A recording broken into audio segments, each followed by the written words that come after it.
देखिएगा, यह 10th class का ऑब्जेक्टिव है। स्टार्ट किए हैं आज से। जितना भी VVI सवाल ऑब्जेक्टिव होगा 2 नंबर वाले होंगे और 5 नंबर वाले सवाल टोटल हम VVI सॉल्व करवाएंगे, क्योंकि अब टाइम नहीं है, एग्जाम नजदीक आ गया है। तो देखिएगा ध्यान से, अच्छा से कंसेप्ट के साथ पूरा हम बताएंगे, ध्यान से सुनिएगा। पहला सवाल बोलता है कि यदि दो चर में रैखिक समीकरण युग्म के हर अनंत हो तो उनके आलेख होंगे। मतलब उनका आलेख कैसा होगा। जब दो चर वाला रैखिक समीकरण का जब आलेख खींचेंगे तो उसका आलेख कैसा होगा, और कंडीशन आपको बता दिया है कि वो क्या है, अनंत हल वाले हैं। तो देखिए आपको उसका कंसेप्ट देते हैं, ध्यान से आप देखिएगा। यदि दो चर का रैखिक समीकरण युग्म हो a1x b1y प्लस c1 बराबर 0। दूसरा इक्वेशन होगा a2x b2y प्लस c2 बराबर 0 होगा। इसका 3 रूप है। पहला देखिएगा इसमें कि यदि a1 बटा a2 बराबर b1 बटा b2 और c1 बटा c2 करके हम चेक करेंगे, तो इस कंडीशन में क्या क्या होता है कि यदि तीनों इक्वल आपस में ना हो, तीनों इक्वल आपस में ना हो, या तो इसी को शॉर्ट में बोला जाता है a1 बटा a2 और नॉट इक्वल टू b1 बटे b2। इसका मतलब हुआ कि तीनों जब इसको हम कंपेयर करेंगे, ये तीनों कंपेयर करेंगे तो आपस में कोई भी बराबर नहीं होना चाहिए, मतलब एक ही अनुपात में नहीं होना चाहिए। तो इस कंडीशन में दोनों रेखाएं जो होती है इसका एक हल होता है, एक हल, या इसी को कहा जाता है आदित्य है, आदित्य है। या जो ऑब्जेक्टिव में मतलब जो ऑप्शन में रहेगा वही मारेंगे। एक हल दिया हुआ रहेगा, एक हल मारेंगे। आदित्य हल दिया हुआ रहेगा, आदित्य हल मारेंगे। या कहेगा प्रतिच्छेदी, तो इस कंडीशन में हो जाता है आपका प्रतिच्छेदी हो जाता है, प्रतिच्छेदी रेखाएं हो जाती है। मतलब जब इसका ग्राफ हम लोग खींचते हैं, जब भी दो लाइन का ग्राफ खींचेंगे तो दोनों कहीं ना कहीं एक दूसरे को एक बिंदु पर प्रतिच्छेद करेगी, इसलिए इसको बोला जाता है एक हल। जितना बिंदु पर प्रतिच्छेद करती है उतना उसका हल होता है। तो एक हल, या इसी को आदित्य हल करेंगे, या तो प्रतिच्छेदी। देखो दोनों एक दूसरे को काट दिया, इसलिए इसको कहेंगे प्रतिच्छेदी रेखाएं। और इसमें एक और बोल देता है विरोधी और अविरोधी। यदि आपके मिल गया, या इसी को कहेंगे यदि दोनों एक दूसरे को काट देता है तो उसको बोला जाता है अविरोधी। क्या बोलेंगे, अविरोधी, अविरोधी हो गया। ये हुआ आपका। अब 1 2 3 4 यानी 4 ऑप्शन में, इतना में से कोई भी ऑप्शन में दिया हो रहेगा उसको हम लोग टिक कर देंगे। कब, जब ये कंडीशन लागू होगा तब। दूसरा कंडीशन देखिए इसी का। दूसरा कंडीशन में क्या होगा, यदि हम चेक करके देखते हैं कि a1 बटे a2, b1 बटे b2 और c1 बटे c2, इस टाइप से इसको फिर से चेक करेंगे। यदि ये तीनों एक दूसरे का बराबर हो जाता है, यानी तीनों एक ही अनुपात में आ जाता है, मतलब तीनों का मान कुछ भी एक ही चीज आ जाता है, तो इस कंडीशन में हम लोग क्या कहते हैं कि इसका अनेक हल होता है। कितना हल होते हैं, अनेक हल, या इसी को अनगिनत हल भी कह सकते हैं, अनगिनत हल। ठीक है। और ये दोनों एक दूसरे के समानुपाती हो जाता है, यानी एक लाइन जो है दूसरे लाइन इसी के ऊपर आ जाता है, तो इसको हम लोग समानुपाती कहते हैं। तो दोनों रेखाएं क्या हो जाएगी, तो समानुपाती हो जाएगी। ठीक है। या इसी को विरोधी और अविरोधी कहेंगे। एक तो बिल ऑप्शन मारेंगे, कौन सा टिक मारेंगे, तो ये अविरोध, ये भी अविरोधी हुआ और ये भी क्या हो जाएगा, अविरोधी, अविरोधी। तो ये कंडीशन यदि लागू होता है आपका पेयर में, तो ये कंडीशन लागू यदि होता है तो कहेंगे अनेक हल होंगे। या तो अनगिनत हल होंगे, या तो समपाती होंगे, या तो आप विरोधी होंगे। जो भी ऑप्शन में दिया हुआ रहेगा उसको हम लोग टिक कर देंगे। एक और इसका कंडीशन होता है, तो कौन सा कंडीशन है बाबू? तो देखेंगे हम लोग, फिर से कंपेयर करेंगे a1 बटा a2 अब b1 बटे b2 और नॉट इक्वल टू c1 बटे c2। यदि ये कंडीशन लागू होता है तो इस कंडीशन में हम लोग कहते हैं कि इसका कोई हल नहीं होगा। इस कंडीशन में क्या बोलेंगे कि कोई हल नहीं है। ठीक है, ये ऑप्शन में मान लेना है, कोई हल नहीं होगा। अब इसका क्या हो जाएगा? अनेक हल इसमें था, इसमें क्या हो गया? कोई हल नहीं है। इसमें क्या होता है कि कोई हल नहीं होने का मतलब हुआ कि यदि दोनों लाइन का ग्राफ खींचते हो तो कभी एक दूसरे को किसी भी बिंदु पर काटेगा नहीं, मतलब प्रतिच्छेद नहीं करेगा। नहीं करेगा एक मतलब ये दोनों आर पार हो गया, एक दूसरे को कहीं प्रतिच्छेद नहीं किया, ये दोनों एक दूसरे के क्या हो गया? समांतर हो गया। तो इस कंडीशन में हम कह देंगे कि समांतर है, समांतर रेखाएं हो गई। अब ये विरोधी है कि अविरोधी है? ये विरोधी हो गया। ये विरोध क्या, समझिए ठीक से, ये विरोध क्या आप उधर रहो हम इधर रहते हैं, ये विरोध किया, वो दोनों विरोध नहीं किया था। एक लाइन इसमें क्या था कि दोनों एक दूसरे के बिंदु पर काट दिया, तो अविरोधी मतलब विरोध नहीं किया, तो ये अविरोधी हो गया। अनगिनत हल में क्या हुआ था कि एक लाइन दूसरे लाइन के ऊपर आ जाता है, इसका मतलब है समपाती हो गया, है ना? तो ये भी अविरोध किया, ये भी अविरोधी था, लेकिन ये जो है ना समांतर हो गया, मतलब कहीं एक दूसरे को काटा नहीं, तो ये हो गया आपका समांतर कंडीशन में होता है विरोधी। क्या हो जाएगा आपका? विरोधी। ये हो गया विरोधी। अब हमारी ऑप्शन तीनों कंडीशन हम बता दिए, तीनों याद रखिएगा। इसी पर कई सवाल पूछता है और यहाँ आपका दिया हुआ भी है।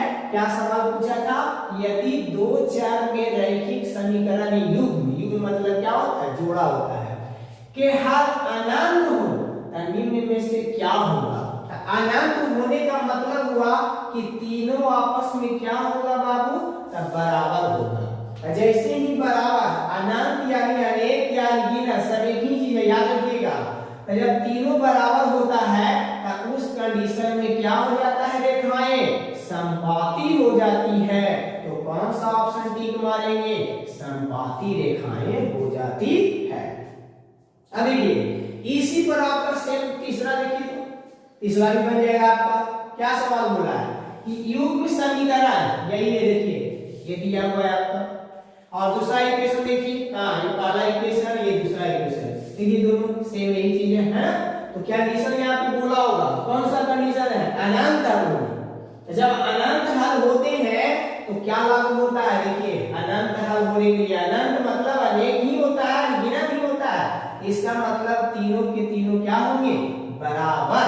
तो कौन सा ऑप्शन में बराबर नजर आ रहा है आप लोग को? देखिए ध्यान से, आप लोग को बराबर ये बी ऑप्शन में नजर आ रहा है।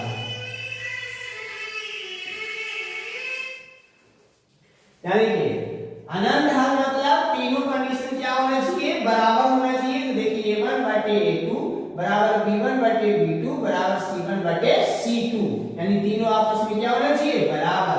तो देखिए अनंत हल का ही पूछा था, तो अनंत हल होने के लिए कौन सा ऑप्शन होगा? देखिए यहाँ पे a1 बटे a2 इक्वल टू b1 बटे b2 और इक्वल टू c1 बटे c2 होगा। चलिए इसी पर जो बताए थे उसी पर दूसरा भी बन गया, है ना?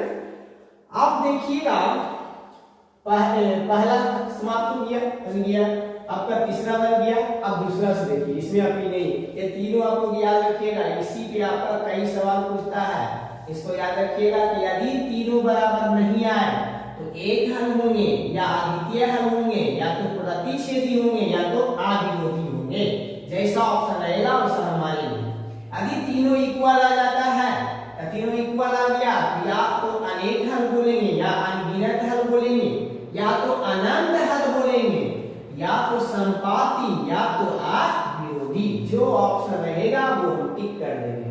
और यदि तीसरा कंडीशन लागू होता है कि यदि दो बराबर एक बराबर ना हो, तो उस कंडीशन में कह देते हैं कि इसका कोई हल नहीं होता है,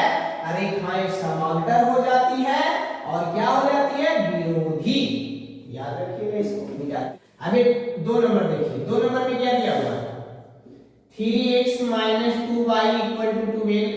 दूसरा इक्वेशन क्या है 4x minus 5y equal to 16। आप चाहें तो यहाँ ऑप्शन से भी बना सकते हैं, ऑप्शन रख के चेक करिएगा, अगर दोनों साइड बराबर दोनों को सेटिस्फाई कर देता है तो वही ऑप्शन हो जाएगा। अभी तो आप लोग जानते हैं, पढ़ चुके होंगे कि विलोपन विधि से इसको सॉल्व कर देंगे। तो विलोपन विधि से सॉल्व करने के लिए या तो आप x वाला को इक्वल कर दीजिए या तो y वाला को इक्वल कर दीजिए। तो चलिए हम लोग x वाला को भी कर सकते हैं, y वाला को जो सुविधा हो है उसको कर दीजिए। यानी समीकरण 1 को x कर रहे हैं, समीकरण 1 को 4 से मल्टीप्लाई कर दीजिए और समीकरण 2 को यहाँ 3 से मल्टीप्लाई कर दीजिए। चलिए टोटल को 4 से गुना करिए, कितना होगा 4 किया 12x माइनस कितना 8y, कितना हो जाएगा 12 चौक 48। यहाँ मल्टीप्लाई करिए 12x, ये हो गया 15y और ये कितना हो गया आपका 48। ठीक है, इसका साइन चेंज करना होगा तब जाके कटेगा। तो ये प्लस है तो माइनस, माइनस है तो प्लस, यहाँ प्लस है तो माइनस, ये आपका क्या हो गया कैंसिल आउट। कितना बचा आपका घटाइए, 15 में से 8 घटता है तो कितना बचता है 8 7 15 7। अब बराबर क्या हो गया बाबू 0। तो y का मान क्या आ गया 7 से डिवाइड करते हैं 0 में तो क्या होता है 0 होता है। y का मान 1 में रख दीजिए या तो 2 में रख दीजिए। चलिए 1 में रख देते हैं, ऑब्जेक्टिव है तो कितना डिटेल में लिखेंगे, सिर्फ समझाना, ऑब्जेक्टिव को टाइम की बचत होनी चाहिए, कम टाइम में बनाना है आपको। तो 3x minus 2y equal to 12 रख दीजिए। 3x माइनस 2 गुना कितना 0, अब बराबर कितना हो गया बाबू 12। तो ये तो आपका 0 हो गया, तो ये हो गया 3x बराबर 12 और x बराबर 4 किया कितना हो गया 12। ये तो बताने में टाइम लगा, आप कैलकुलेशन फास्ट कर दीजिएगा, झट से बन जाएगा। तो x बराबर 4 आया, अब y बराबर कितना आया 0। तो x बराबर 4, y बराबर 0, ये ऑप्शन है। 3 नंबर तो बन गया था, 4 नंबर देखते हैं हम लोग। तब 4 नंबर में आप लोग जानते हैं क्या हो रहा है कि दो चर x और y में रैखिक समीकरण, रैखिक समीकरण किसको कहते हैं जिसका घात कितना होना चाहिए 1 होना चाहिए। रैखिक समीकरण में यानी यहाँ ax plus by plus c equal to 0 के कितने अधिकतम मान होंगे, तो इसके अधिकतम मान अनगिनत होते हैं, अनंत होते हैं। 2 चर में हो तो एक चर में रैखिक समीकरण होता है, एक चर में रैखिक समीकरण यानी ax प्लस b बराबर 0। तो ax ये क्या हो जाएगा ax बराबर माइनस b, x बराबर माइनस b बटा a। मतलब एक चर में यदि रैखिक समीकरण है तो सिर्फ और सिर्फ एक हल होंगे, और यदि एक चर में दो चर में रैखिक समीकरण हो तो उनके अनगिनत हल हो जाते हैं, अनगिनत हल। क्योंकि किसी को यानी y का मान रखते जाइएगा तो x का मान निकलते जाएगा, या तो x का मान रखते जाइएगा कुछ भी तो y का मान निकलते जाएगा, इसका कोई अंत नहीं है। इसीलिए इसका कितने हल होते हैं अनगिनत हल होते हैं। इसीलिए कौन सा ऑप्शन मारेंगे सी ऑप्शन हम लोग टिक करते हैं। 5 नंबर देखिए आप,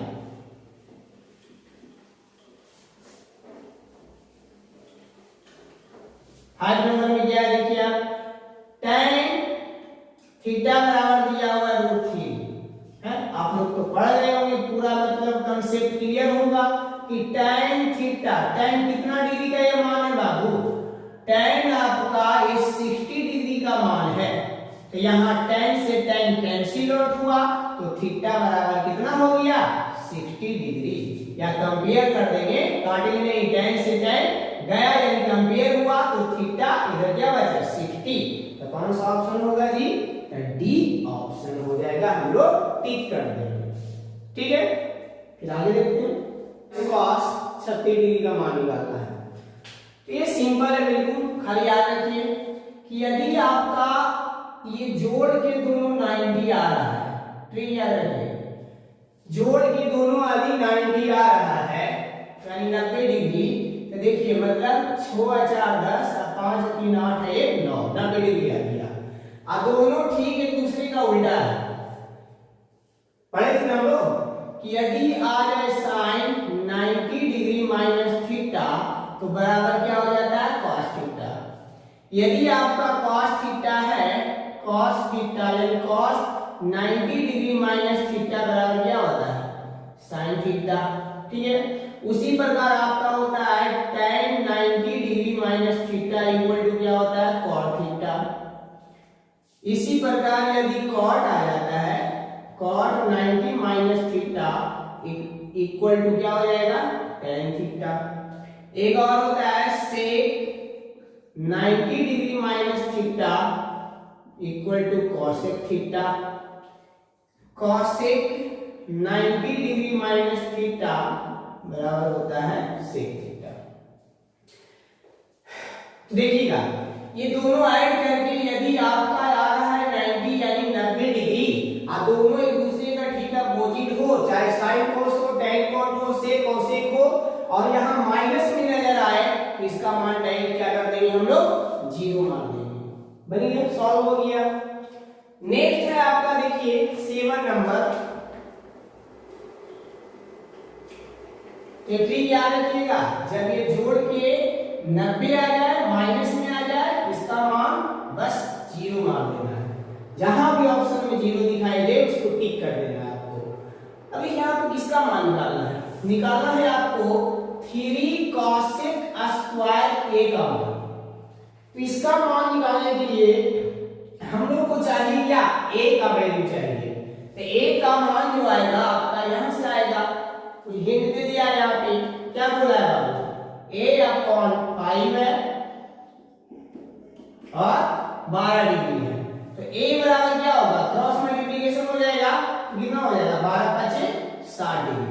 12 5 कितना हो गया 60 डिग्री। इसका मतलब a का मान यहाँ पे रखना होगा। ये हो गया 3 cosec स्क्वायर 60 डिग्री। क्या आपको cosec 60 डिग्री का मान याद है? तो बन गया 3। चलिए cosec 60 का मान, यदि cosec 60 का मान नहीं भी आता है तो cosec का उल्टा आप sin याद रखिए।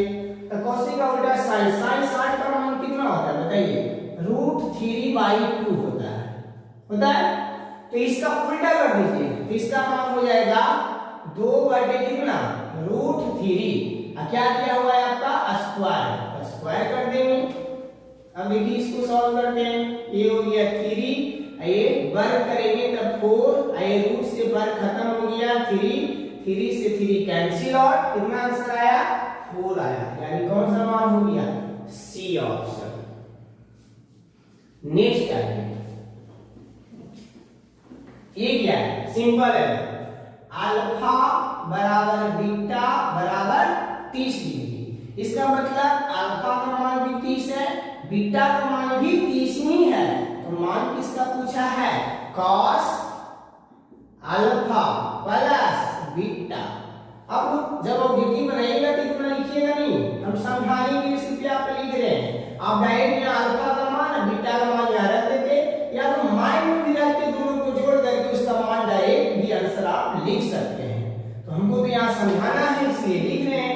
कर दीजिए यहाँ पे, ये हो गया cos अल्फा का मान कितना हो गया बाबू 30 प्लस बीटा का मान भी कितना है 30। आपको इतना नहीं करना है, बस जोड़ दीजिए डायरेक्ट। 30 से 30 कितना हो गया 60 और cos 60 का मान डायरेक्ट लिख देना है। तो जुड़ के कितना आया बाबू 60 डिग्री। तो cos 60 डिग्री का मान कितना होता है बताइए। cos 60 डिग्री का मान होता है 1/2। तो टिक मार देंगे हम लोग, टिक कर देंगे 1/2। cos 60 का मान हो गया। नेक्स्ट आइए तो फॉर्मूला ही है। देखिए आप लोग पढ़े थे कि sin square theta plus cos square theta बराबर क्या होता है 1। यदि हमको निकालना है sin स्क्वायर थीटा बराबर, ये पॉजिटिव है उधर जाएगा तो क्या हो जाएगा नेगेटिव हो जाएगा। बन गया, सिंपल है। तो मान लो इसी का तो पूछा है sin का, तो sin स्क्वायर का पूछा है। यदि सिर्फ sin का पूछता तो रूट में आंसर आ जाता, यहाँ स्क्वायर में ही पूछा है तो इसका मान क्या हो गया 1 माइनस cos स्क्वायर थीटा। और ध्यान से वहां सोच समझ के ऑप्शन मारिएगा, नहीं तो उल्टा मार दीजिएगा तो ये भी आप मार सकते थे। और ये भी ध्यान में रखते हुए, क्योंकि स्क्वायर का मान ही पूछा है, स्क्वायर नहीं होता तो ये रूट में चला जाता है, ये रूट में चला जाता है। तो ऑब्जेक्टिव बिल्कुल ठोस नंबर होता है, एकदम अच्छा से इसको बना के लाइएगा और ध्यान पूर्वक बनाइएगा ताकि एक भी गलत होने का कोई चांस ना हो। तो 50 में 50 को मार ही दीजिएगा। जो बच्चा अच्छा से तैयारी किए होंगे पूरे साल, वो 50 में 50 आराम से मार सकते हैं। अब यहाँ से देखिए, आप यहाँ पे गया 10 नंबर देखते हैं। 10 देखिए, इस पर भी रूट है, इस पर भी रूट है, आराम से हम दोनों पर रूट डाल देते हैं।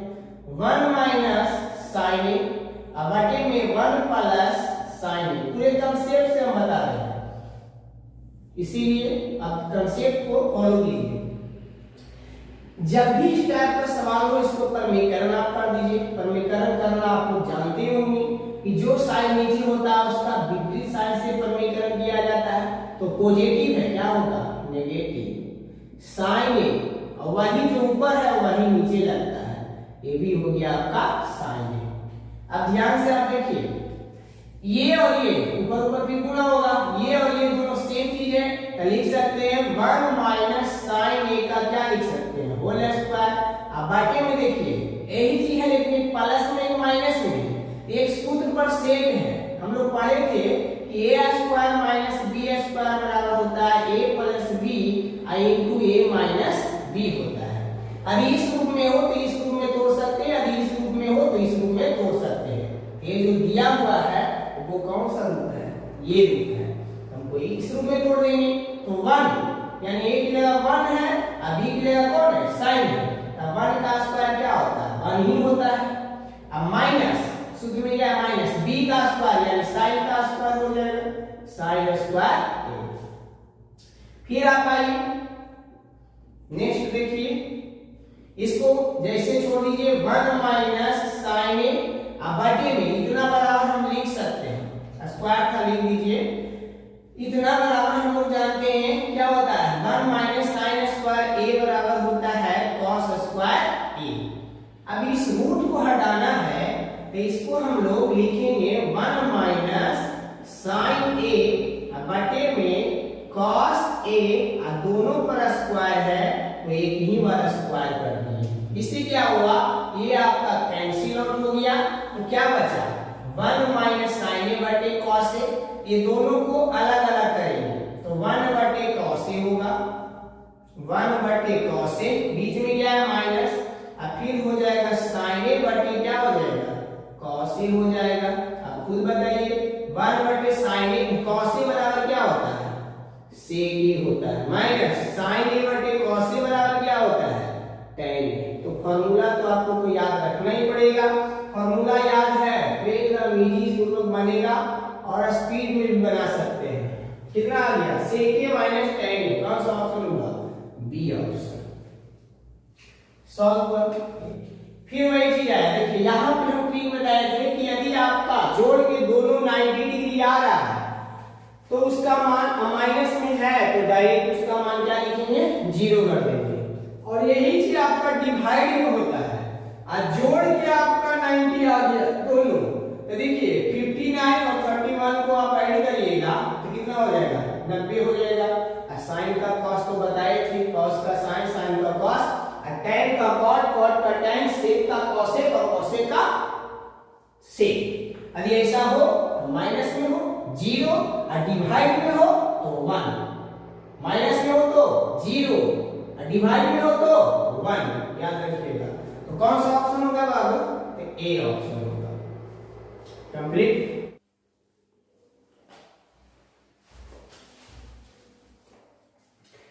इलेवन नंबर देखिए आप लोग, थीटा का मान दिया हुआ है 30 डिग्री, पूछ रहा है किसका मान? शॉर्ट में एकदम बनाइए, 2 cos 2 थीटा, ये हो गया 2 cos 2 गुना थीटा का मान रख दिए हम लोग 30 हो गया। ये 2 हो गया और cos कितना हो जाएगा? 60 डिग्री। ये 2 और cos 60 का मान कितना होता है? आप लोग को पता होगा कि 1/, कितना होता है? 2 से 2 कैंसिल आउट, क्या बचा? सिर्फ और सिर्फ 1 बचा। ये हो गया आपका। नेक्स्ट ये भी फॉर्मूला ही है। क्या फॉर्मूला आप लोग को बताया गया था? फॉर्मूला बताया गया था कि cosec square theta minus cot square theta बराबर होता है 1। तो किसका मान पूछा? cot का। तो चलिए इसको हम उधर लेके चलेंगे कि नेगेटिव है उधर चला जाएगा तो पॉजिटिव हो जाएगा। तो ये हो गया आपका cosec स्क्वायर थीटा, ये पॉजिटिव है तो इधर आ जाएगा नेगेटिव, और ये माइनस में है तो उधर हो जाएगा प्लस में। तो किसका मान पूछा? देखिए आप लोग, इसका मान पूछा cot स्क्वायर थीटा का मान। तो cot स्क्वायर थीटा का मान कितना आ गया? cosec square theta minus 1। कौन सा ऑप्शन हो गया? ए ऑप्शन हो गया। फिर 13 नंबर में देखिए क्या पूछा है। 13 नंबर में आपको दिया हुआ है कि x sin 90 माइनस थीटा गुणे cosec 90 minus theta equal to 1 है। तो x का मान पूछा है। x का मान क्या होगा? देखिए शॉर्ट में आते हैं। x अब जानते होंगे sin 90 माइनस थीटा बराबर क्या होता है? ये होता है आपका cos थीटा। फिर क्या है? गुना का साइन है, गुना का साइन ले दीजिए। आइए cosec 90 माइनस थीटा बराबर क्या होता है? sec थीटा होता है। ये sec थीटा हो गया। अब बराबर क्या हो गया जी? 1 हो गया। आप लोग सूत्र पढ़े होंगे कि cos theta into sec theta बराबर क्या होता है? 1। अब बराबर हो गया 1। तो ये 1 से 1 यानी x बराबर आपका आंसर कितना आ गया? 1 ही आ गया। तो x का मान आ गया 1। तो कौन सा ऑप्शन आएगा? सी ऑप्शन को हम लोग टिक कर देंगे। हो गया। 10th में यदि आप लोग पूरा कंसेप्ट के साथ पढ़े होंगे तो एक भी ऑब्जेक्टिव छूटने वाला नहीं होगा। आप चाहे तो पूरे 100 में से 100 बना सकते हैं, लेकिन आप लोग को बनाना सिर्फ 100 में से 50 ही सवाल को सॉल्व करना है। इसीलिए अच्छा से आप लोग सॉल्व करिएगा, 50 में 50 मार्क ले आइएगा। देखिए क्या कहता है, यदि एक उदाग्र खंभे की छाया की लंबाई, देखिए मान लीजिए ये खंभा है और ये तो आप जानते हैं कि भूमि है, ठीक है। तो उदाग्र खंभे की छाया की लंबाई, खंभा ही है तो इसका छाया पृथ्वी पर ऐसे ही तो बनता है। हम लोग खड़ा है तो हम लोग की छाया कहाँ बनता है? जमीन पे बनता है। तो ये छाया है। तो कहता है छाया की लंबाई खंभे की लंबाई की 3 गुनी है, √3 गुना है। तो किसका है? छाया की लंबाई, इसकी लंबाई खंभे की लंबाई के, तो खंभा जिसका पूछता है, जिसका गुना पूछता है उसका हम लोग x मान लेते हैं। चलते हैं खंभा की लंबाई कितना है? x मान लेते हैं। तो छाया की लंबाई खंभे की लंबाई के √3 गुना है।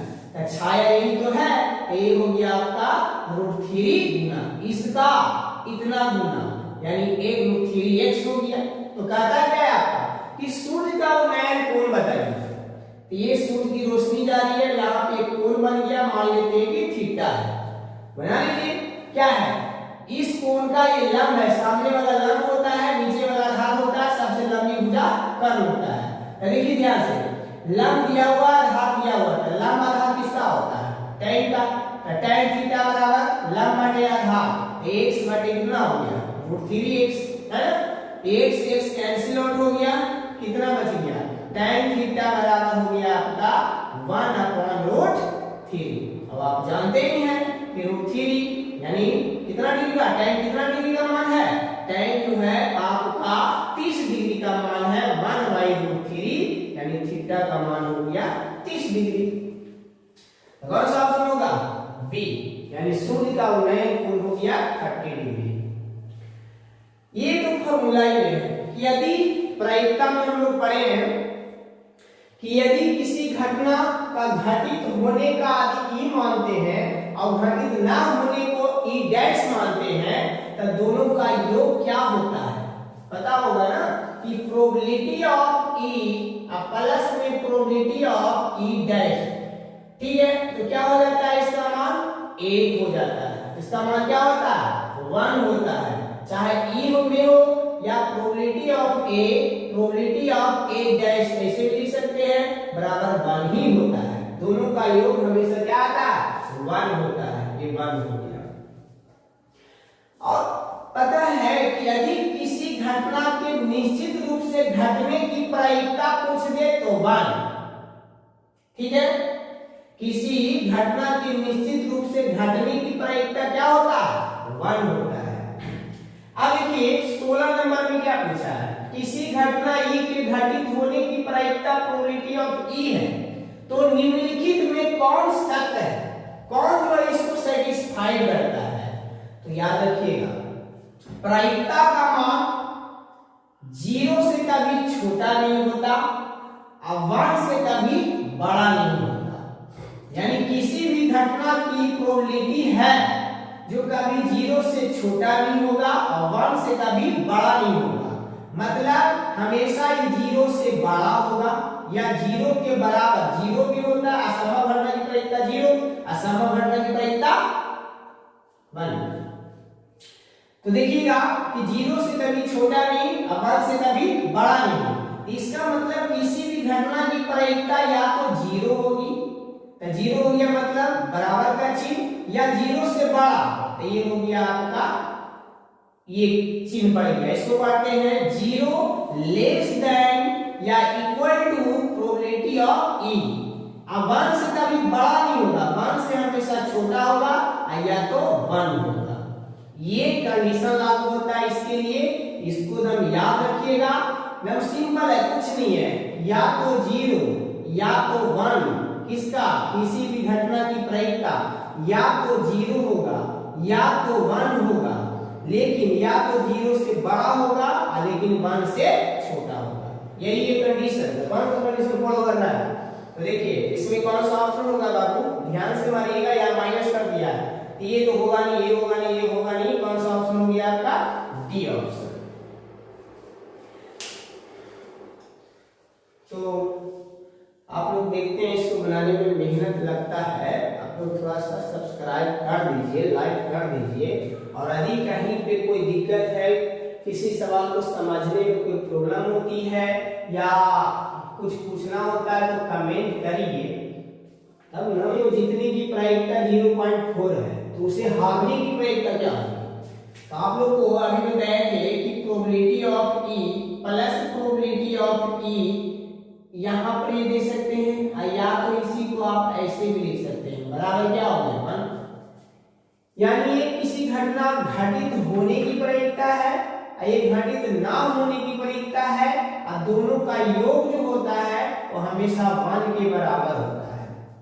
तो देखिए यहाँ खेल जीतने की प्रायिकता दिया हुआ, हारने की प्रायिकता पूछ दिया है, मतलब होने की प्रायिकता दिया हुआ हो और ना होने की प्रायिकता पूछ दे, या तो ना होने की प्रायिकता दिया हुआ हो और होने की प्रायिकता पूछ दे, तो कुछ नहीं करना है, जो दिया हुआ है उसको सिंपली 1 में से हम लोग क्या कर देंगे, घटा देंगे। तो देखिए जीतने की प्रायिकता दिया हुआ है, हारने की प्रायिकता पूछ रहा है, तो आराम से 1 में से इसको क्या कर देंगे, हटा देंगे, 0.4। अब ये तो पता है ना, ये तो घटाने आता होगा, और नहीं जिनको घटाने आता है, देखिए किसको घटाना है, 0.4 को, तो ये पॉइंट के बाद 0 छिपा हुआ रहता है, घटाइए आप, कितना बच गया 6, ये क्या बच गया 0, यानी 0 पॉइंट कितना आ गया 6 आ गया, 0.6 हो गया। नेक्स्ट देखिए उसके बाद क्या जाता है कि निम्नलिखित वितरण में बहुलक वर्ग क्या है। तो बहुलक वर्ग क्या होता है, तो बहुलक जब भी हम लोग निकालते थे तो जिसकी बारंबारता सबसे अधिक होती है वही उसका बहुलक कहलाता था। तो यहाँ आपका वर्ग अंतराल में है, तो ढूंढिए सबसे ज्यादा बारंबारता कहाँ है, तो सबसे ज्यादा बारंबारता ये 45 यानी 45 है, तो इसका पूछ रहा है कि बहुलक वर्ग कौन है, तो इसके सामने वाला हो जाता है बहुलक वर्ग। तो बहुलक वर्ग कौन सा हो गया 20 से लेकर के 30 तक, यानी 20 और 30, यानी बी ऑप्शन हो गया। सिंपल है।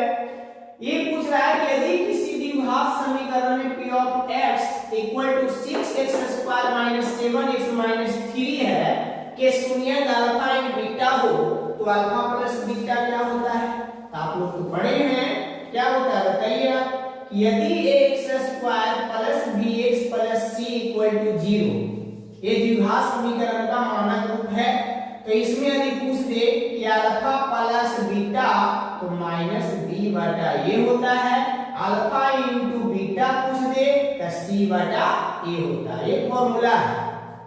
तो देखिए यहाँ x स्क्वायर का गुणांक a कहलाता है, x का गुणांक b कहलाता है और अचर पद क्या कहलाता है, c कहलाता है। तो हमको पूछा क्या है, अल्फा प्लस बीटा। तो अल्फा प्लस बीटा यानी माइनस b बटा a। देखिए b की जगह कौन है, -7 है और यहाँ भी माइनस है।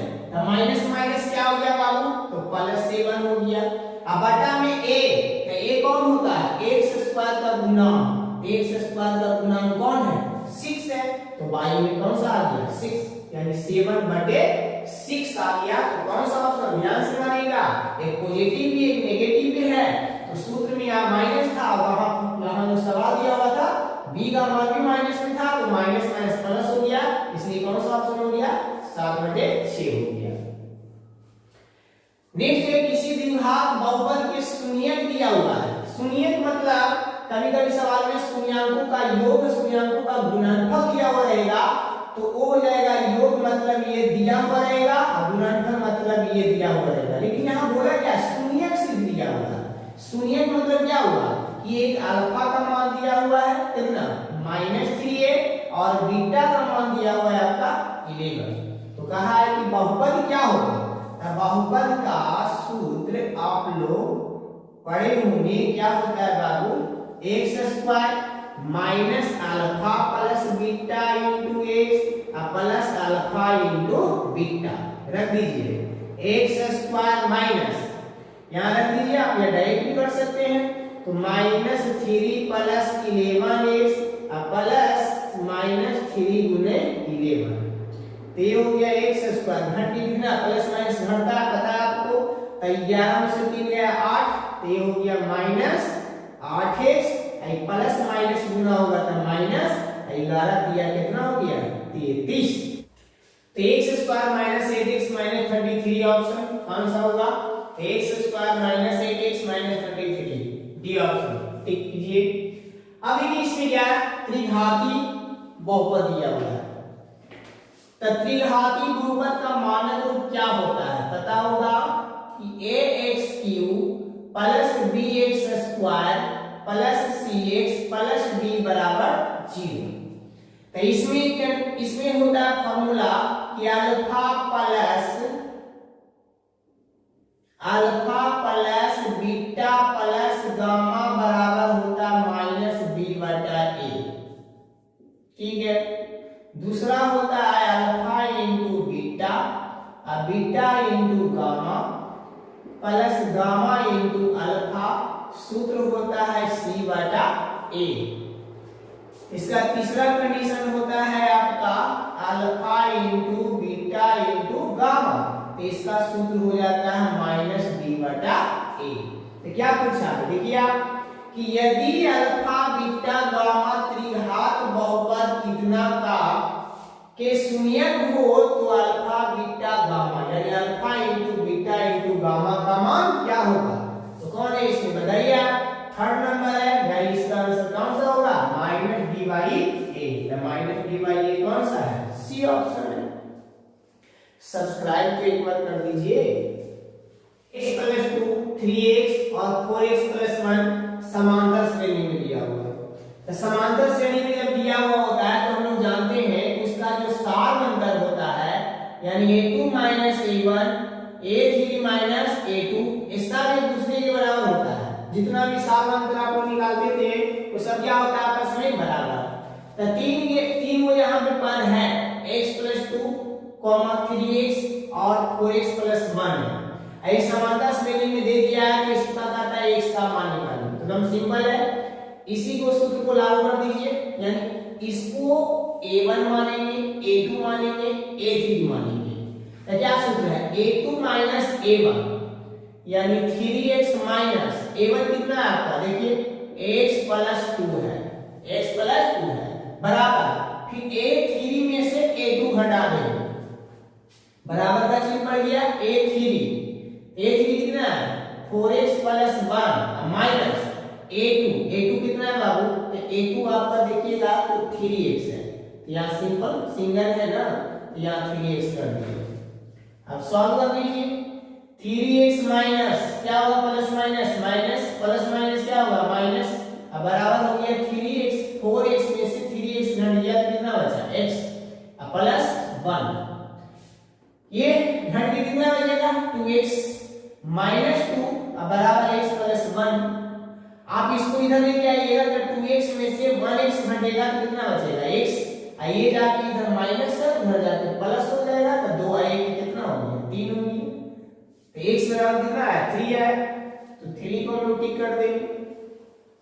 अब इसमें बोलता है 0 और 50 के बीच की विषम संख्याओं का योगफल पूछता है, तो एपी का इस्तेमाल करके भी इसको आप सॉल्व कर सकते हैं, या तो अधिक ट्रिक याद है तो ट्रिक से भी बना सकते हैं। 0 से 50 के बीच में 25 गो सम होता है और 25 गो विषम होता है, तो विषम संख्याओं का योग यानी 25 विषम संख्याओं का योग निकालना है, मतलब विषम कौन कौन होगा 1 3 5 7 9, इसी प्रकार सबको निकालना होगा। विषम 50 के बीच में कहां तक होगा 49 तक। आप चाहें तो इसका मतलब योग सूत्र क्या होता है एपी का इस्तेमाल करके भी बना सकते हैं, तो एपी यानी टोटल के हो गया 25 गो, तो फॉर्मूला क्या होता है इसमें बराबर n/2, दो फॉर्मूला होता है, एक बड़ा वाला एक छोटा वाला। जब प्रथम पद और अंतिम पद दिया हुआ हो तो हो जाता है a प्लस an होता है। बैठा दीजिए के वो बोला है 0 से 50 के बीच में 25 को विषम है, तो ये हो गया 25/2 हो गया, प्रथम हो गया 1 प्लस लास्ट हो गया 49, तो ये हो गया 25/2, ये जुट के आ जाएगा आपका कितना 50, काटिएगा 25 टाइम्स पड़ जाएगा, और 25 को 25 से हम लोग गुना करते हैं तो कितना होता है 625। तो एपी मेथड से आप बनाए, यदि आप चाहें तो नॉर्मल मेथड से भी बना सकते हैं आराम से। 0 और 50 के बीच में 25 को सम होता है और 25 को विषम होता है। कितना विषम हुआ बाबू 25 को, तो हम लोग पढ़े थे कि प्रथम एक विषम से 1 plus 3 plus 5 plus dot dot plus n, इसका सूत्र होता है n स्क्वायर। तो 0 से 50 के बीच में क्या विषम हुआ 25 को, तो बस 25 का स्क्वायर कर दीजिए, तो 25 यानी 25 का स्क्वायर कितना होता है, इसका आप लोगों को ट्रिक भी बताए थे 25 हो गया, इसका तो याद है, तो ट्रिक क्या लगाना 625। कौन सा ऑप्शन आ गया 625 सी ऑप्शन। इसके बाद आपको क्या बोलता है देखिए एपी दिया हुआ तथा कौन सा पद शून्य होगा, कौन सा पद शून्य होगा ये बोला है। आप इसको ट्रिक से भी बना सकते हो या एपी का इस्तेमाल करके भी बना सकते हो। यदि ट्रिक नहीं पता तो ट्रिक हम बता देते हैं।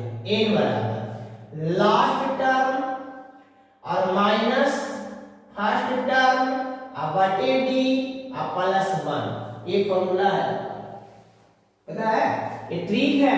अब रखिए यहाँ पे आप अंतिम पद कौन सा पद शून्य है, n पूछा है, तो अंतिम पद दे है शून्य, तो इसका मतलब यहाँ आ गया 0।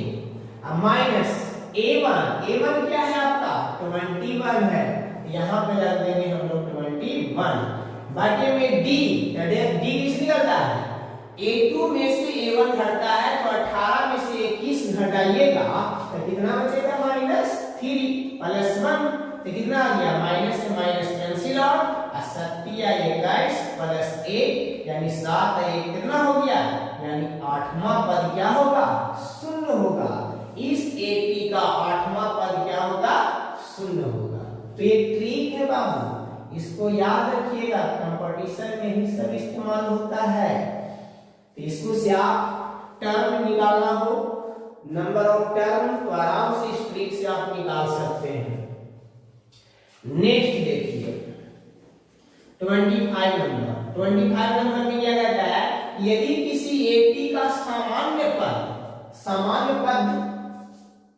an बराबर दिया हुआ है 3n प्लस 5, सामान्य पद दिया हुआ है, तो इसका सामान्तर पूछ रहा है, तो सामान्तर बराबर क्या होता है, यानी d बराबर होता है a2 माइनस a1। यदि a2 माइनस a1 निकाल लेते हैं तो आराम से निकल जाता है। तो देखिए डिटेल में बताए थे a1 निकालेंगे, n की जगह 1 आया तो जहां जहां n है वहां 1 रख देंगे। तो 3 गुना 1 प्लस 5 कितना हुआ 8। फिर a2 निकाल लेंगे तो फिर n की जगह 2 रख दीजिए। तो 3 दूनी 6 प्लस 5 यानी कितना हो गया 11। अब क्या सूत्र है a2 में से a1 घटाइए यानी 11 में से 8 घटाइए कितना आएगा आपका आंसर यानी आ गया 3। साल में अंतर आ गया 3 कॉमन डिफरेंस। देखिए यहां पर नेक्स्ट कहता है कि एपी 13 19 और लास्ट टर्म दिया हुआ 205 के पदों की संख्या। अभी जस्ट हम एक ट्रिक दिए हैं, जब भी n निकालना हो एपी में तो आराम से उस ट्रिक से एकदम शॉर्ट में हम निकाल सकते हैं। और दूसरा तरीका है कि आप एपी का अंतिम पद का फॉर्मूला लगा के भी आप बना सकते हो, तो उसमें थोड़ा टाइम लग सकता है। ऑब्जेक्टिव है तो ट्रिक से भी बना सकते हैं। पदों की संख्या नंबर ऑफ टर्म मतलब n का मान पूछा है। अभी ट्रिक बताया था आप लोगों को कि अंतिम पद माइनस प्रथम पद बटा में सार्वंतर प्लस में 1। तो देखिए अंतिम पद क्या है बाबू 205 है, तो यहां बैठा दिए हम 205। प्रथम पद क्या है बाबू तो 13 है, तो यहां हम 13 बैठा दिए। अब बटा में d क्या होता है आगे वाला टर्म में से पीछे वाला टर्म को घटा के, तब 19 में से 13 घटेगा तो कितना बचेगा 6। अब प्लस में क्या हो गया 1। अब घटाइए इसको, घटाइएगा तो ये हो गया आपका 2, ये हो गया आपका 9 और ये हो गया आपका 1। ठीक है, बटा में 6 और प्लस में 1 काटिए छोटिया 18 और ये हो गया आपका 19 छोटूनी 12 प्लस 1 यानी कितना नंबर आ गया नंबर ऑफ टर्म 33 यानी आ गया डी ऑप्शन। डी ऑप्शन को हम लोग टिक कर देंगे। मतलब इस एपी में कुल पदों की संख्या कितना हुआ 33 हुआ। ठीक है, नेक्स्ट एक ट्रिक याद रखिएगा बहुत काम करता है, समझ गए। ठीक, नेक्स्ट फिर क्या बोलता है आगे आपका दिया हुआ है सिंपल है 830 माइनस 820 है इक्वल टू कितना है 50 है। सात नंबर पूछ रहा है, सात नंबर बोले तो क्या डी सॉल्व कर दीजिए। आप लोग को बताए थे कि यदि आपको ये 30 लिखना है तो लिख सकते हैं a1 को सिर्फ a भी लिख सकते हैं कोई दिक्कत नहीं है, टर्म t में भी लिख सकते हैं कोई दिक्कत नहीं है। तो a1 प्लस 1 घटा के लिख दिया जाता है। मान लो कि ये 50 लिखे गए है तो क्या लिखोगे a1 प्लस 49d, मतलब a1 सब में तो चलेगा और जितना रहेगा उसमें से एक कम कर देना। तो बस यही नियम लागू करिए यहाँ पे। a30 है क्या लिखोगे a1 प्लस कितना हो जाएगा 29d माइनस, याद रखिएगा जब माइनस होता है ना यहाँ पोस्ट में रखिए और डायरेक्ट यदि कर सकते हैं डायरेक्ट प्लस माइनस गुना होकर चिन्ह बदलता है भाई। यहाँ पे हो गया आपका कितना, इसको भी तोड़ दीजिए a1 प्लस कितना हो गया 19d, ये हो गया आपका 19d बराबर कितना 50 माइनस से गुना करके बाहर कर दीजिए। तो a1 plus 29d minus a1 minus 19d बराबर कितना 50, प्लस माइनस माइनस हो गया। यहाँ पूरा डिटेल में आपको बताते हैं, हम चाहें तो इसको शॉर्ट में डायरेक्ट काट काट के डायग्राम चला सकते हैं, लेकिन आप लोगों को समझाना है, आप लोगों को समझ में आना चाहिए, इसीलिए हम पूरे कॉन्सेप्ट से क्लियर करते हैं सबको। a1 कैंसिल आउट, दोनों सेम चीज है। 29 में से आपका 19 घटेगा तो कितना बचेगा 10d बराबर 50, 10 बचे 50, d का मान कितना आ गया 5। यही तो पूछ रहा था, d का मान पूछ रहा था, तो d का मान कितना आ गया 5। कौन सा ऑप्शन बोलिए सी ऑप्शन बन गया। नेक्स्ट क्या करता है सुनिए, नेक्स्ट है आपका 28 नंबर दिया हुआ है आपका 7x square minus 12x plus 18 equal to 0 के मूलों का योग और मूलों के गुणनफल का अनुपात पूछ रहा है।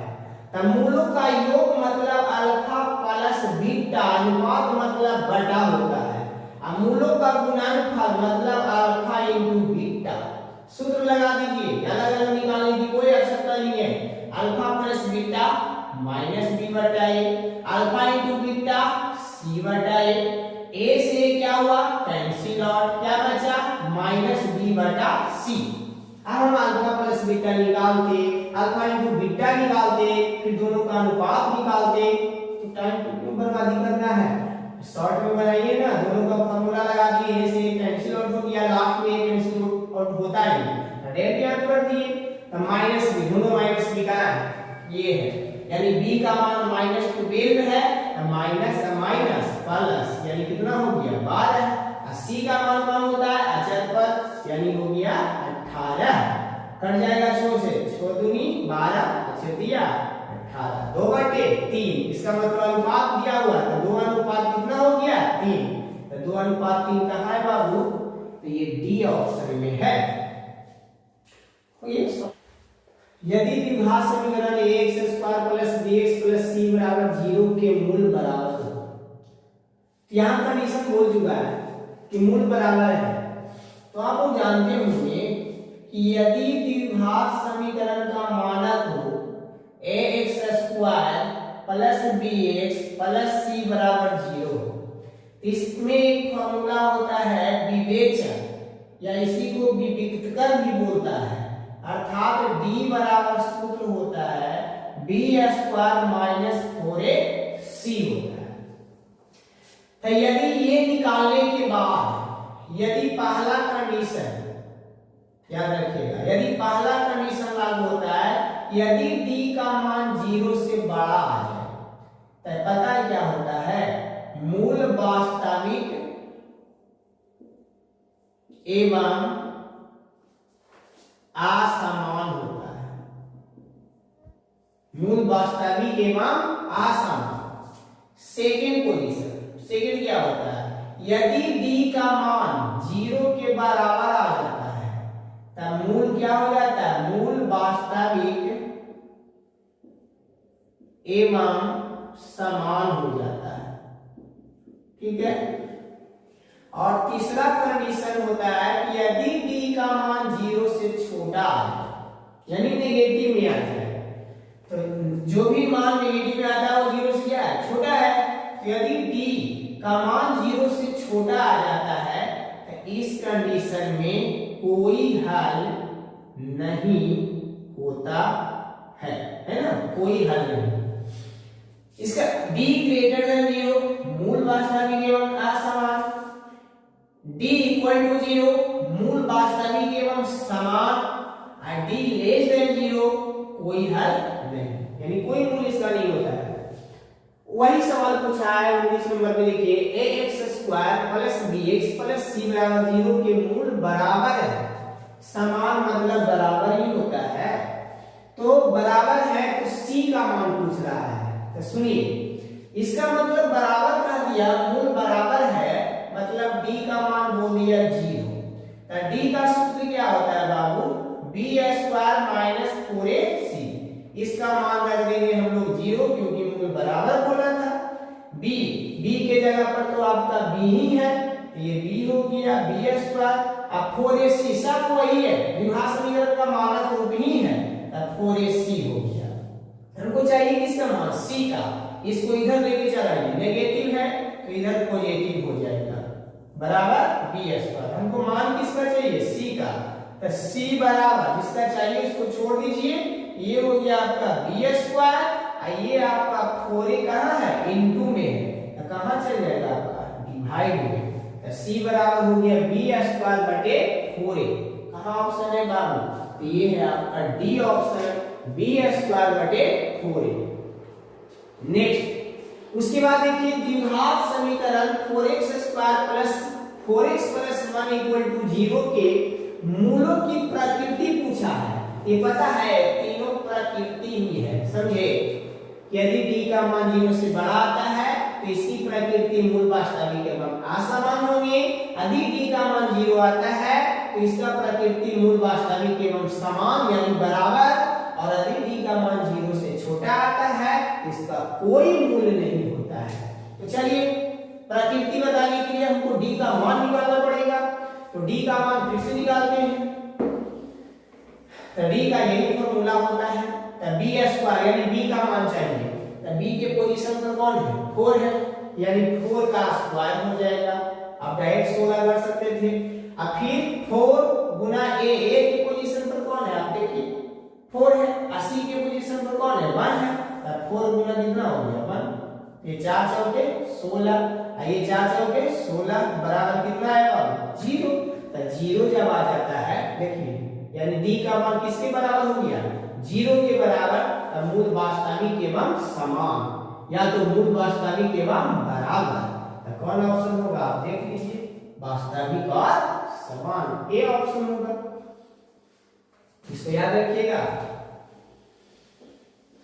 मिटा रहे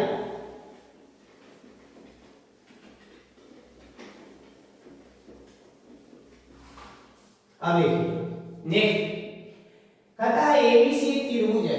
देखिए ये आपका एबीसी एक त्रिभुज है, नाम हो चुका है ए बी और सी। बोला है कि डी बीसी के समानांतर है, बीसी ये है तो इसके समांतर एक लाइन है जिसका नाम है डी और ई। अब इसमें एक चीज और दे दिया है कि एडी बटा डीबी, यानी एडी का मान 3 है तो एडी यही तो है, तो एडी का मान 3 हो गया, और डीबी का मान 5 है तो डीबी का मान हो गया आपका 5। और एक चीज दिया हुआ है ए का मान दिया हुआ है 1.8, तो ए कहां है ए से ई तक 1.8 है। पूछा है किसका मान एसी का, समझे। तो थेल्स पर में क्या बोले थे कि यदि एडी बटा, यदि किसी एक भुजा के समानांतर कोई लाइन खींची जाती है तो एडी बटे हो जाता है डीबी, या बीडी भी लिख सकते हैं, एडी बटे डीबी लिखिए चाहे बीडी लिखिए, बात एक ही है, बराबर एई बटे क्या होगा ईसी हो जाएगा। ठीक है। अब देखिए लेकिन यहाँ यदि ईसी पूछता तो ये फॉर्मूला लगाते, लेकिन ईसी नहीं पूछा, पूरे एसी पूछ दिया है। इसका उल्टा क्या होता है सुनिए, इसका उल्टा हो जाएगा एडी बटे, पूरे पूछा तो इधर देखिए ध्यान से, एडी बटे पूरे ले लेंगे एबी, तो एडी बटे क्या हो गया एबी। उसी प्रकार एई, तो एई बटे इधर पूरा लिए थे तो इधर बीटा ले लेंगे, पूरा में आ जाएगा तो क्या हो गया एसी। अब सारा मान दिखाइए, एडी का मान 3, एबी का मान यानी एबी ये पूरा, तो दोनों टुकड़ा को जोड़ देंगे तो 5 से 3 कितना हो गया 8 हो गया। एई का मान कितना दिया हुआ है 1.8 दिया हुआ, एसी का मान तो पूछा ही नहीं। जब बराबर का साइन होता है तो ऊपर ऊपर कटता है, नीचे नीचे कटता है। देखिए 3 से ये 0.6 टाइम में डिवाइड हो गया, छठिया 18 होता है ना, पॉइंट के बाद एक अंक के बाद पॉइंट है, एक अंक के बाद पॉइंट दे दिए। अब क्रॉस मल्टीप्लिकेशन तो AC बराबर 8 छक्का 48, एक अंक के बाद दशमलव है, एक अंक के बाद दशमलव दे दिए, यानी कितना आंसर आ गया AC का मान 4.8। सेमी में है, सेमी लिख दीजिए।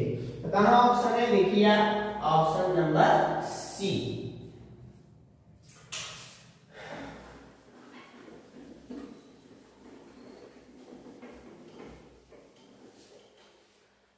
नेक्स्ट, एक समबाहु त्रिभुज एबीसी की एक भुजा दिया हुआ है 2a, तो इसकी ऊंचाई क्या होगी।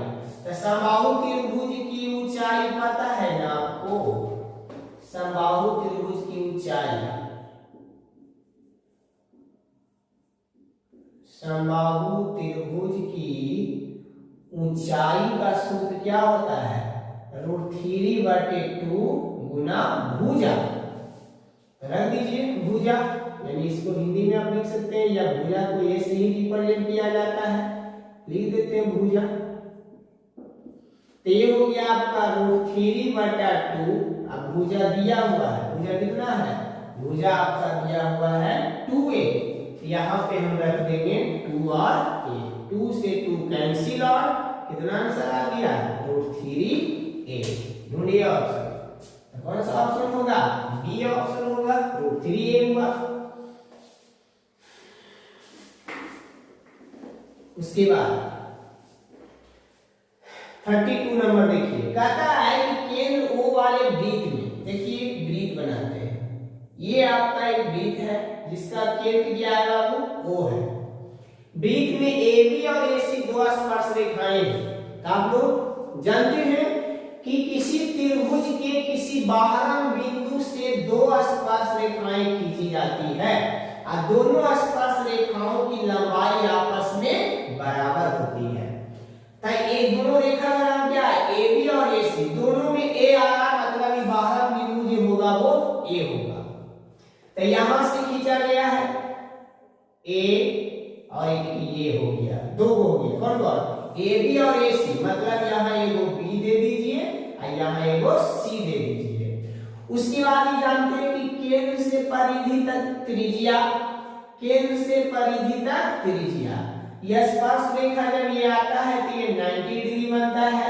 तो यहाँ भी ये क्या होगा, स्पर्श रेखा पर केंद्र से ये लंब होता है हमेशा, ये भी 90, ये भी 90।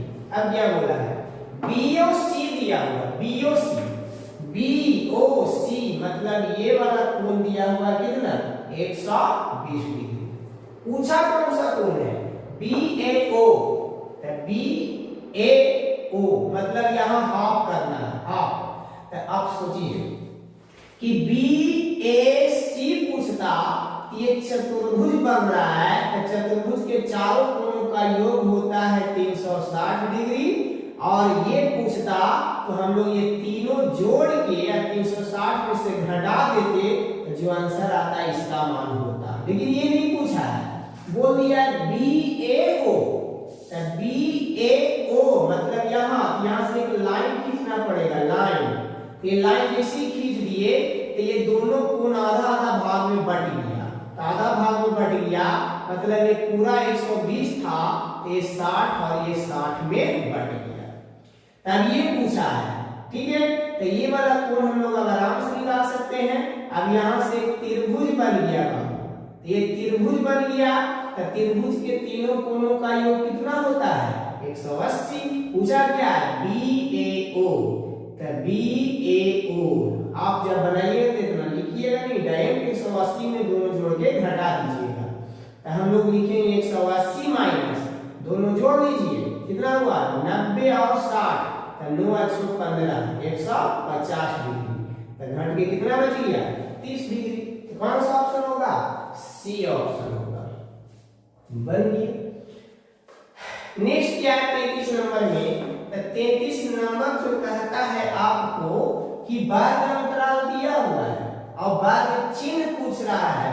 तो वर्ग चिन्ह तो आप लोग जानते हैं क्या होता है, सूत्र बताइए, कौन कौन जानते हैं। वर्ग चिन्ह बराबर क्या होता है, निम्न सीमा, नहीं हटेगा, जानते हैं 33 में हमको निकालना है क्या, वर्ग चिन्ह बराबर होता है निम्न सीमा प्लस उच्च सीमा। अब बाटे में क्या होता है 2, बस। तो निम्न सीमा कितना है बताइए, निम्न सीमा 130 प्लस उच्च सीमा कितना है 150। अब बाटे में कितना हो गया 2, जोड़ दीजिए, तो ये हो गया 0, 5 3 8, 280/2। आप काटिएगा तो कितना आएगा 120। तो कौन सा ऑप्शन आया जी, तो C ऑप्शन आया, ठीक है। अब आते हैं, यदि किसी अर्धगोले के संपूर्ण पृष्ठीय क्षेत्रफल 462 वर्ग सेमी है तो इसका व्यास पूछ रहा है। तो व्यास जानते हैं, व्यास बराबर क्या सूत्र होता है, तो हम लोग जानते हैं कि व्यास कितने नंबर का है, 34 नंबर का। व्यास बराबर होता है 2r, यानी त्रिज्या का दुगना होता है। तब व्यास अर्धगोला के संपूर्ण कई बार ऑब्जेक्टिव में पूछा है कि अर्धगोला का संपूर्ण क्या होता है। अर्धगोला का संपूर्ण पृष्ठीय क्षेत्रफल, ठीक है। अर्धगोला का वक्र पृष्ठीय क्षेत्रफल क्या देता, 2 पाई आर स्क्वायर हो जाता, लेकिन संपूर्ण क्या देता है, 3 पाई आर स्क्वायर होता है। क्यों होता है बाबू, तो यहाँ देखिए अर्धगोला बनाते हैं, ये अर्धगोला हो गया, ये अर्धगोला है, ठीक है। तो ये वक्र हो गया, तब वक्र आधा के तो हो गया 2 पाई आर स्क्वायर, पूरा का 4 पाई आर स्क्वायर, आधा के 2 पाई आर स्क्वायर। अब बच गया ये वाला भाग, तो इसको भी तो जोड़ना है। तो प्लस में कैसा है, वृत्ताकार। जब गेंद देखते होंगे कि गेंद जब बीच से फट जाता है तो नीचे वक्राकार हो जाता है, ऊपर जो फटा हुआ भाग है वो वृत्ताकार हो जाता है। तो वृत्त का क्षेत्रफल क्या होता है, पाई आर स्क्वायर। तो 2 पाई आर स्क्वायर में पाई आर स्क्वायर जोड़ देंगे तो 3 पाई आर स्क्वायर होता है। तो कई बोर्ड एग्जाम में पूछा है बहुत बार कि अर्धगोला का संपूर्ण पृष्ठीय क्षेत्रफल क्या होता है, तो 3 पाई आर स्क्वायर मार के आपको आना है।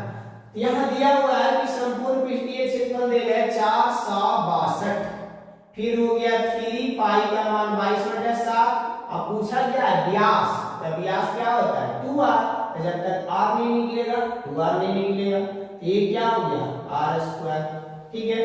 करता है तो काटिए आप, इसी से करता है तो 6 4 10 2 12, 3 से कट रहा है, 22 से काटिए तो 22 दूनी 44 और 2 22 से कम 22 कर गया के बार में 21 बार में।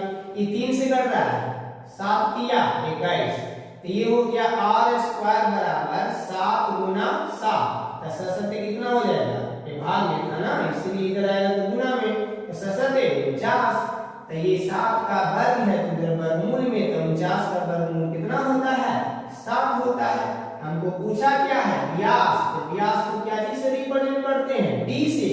तो व्यास बराबर होता है 2r, तो 2 गुना व्यास की त्रिज्या कितना आया 7, 7 दूनी 14 सेमी में था तो सेमी लगा देंगे, तो कौन सा ऑप्शन आया, बी ऑप्शन आया 14 सेमी। एक और है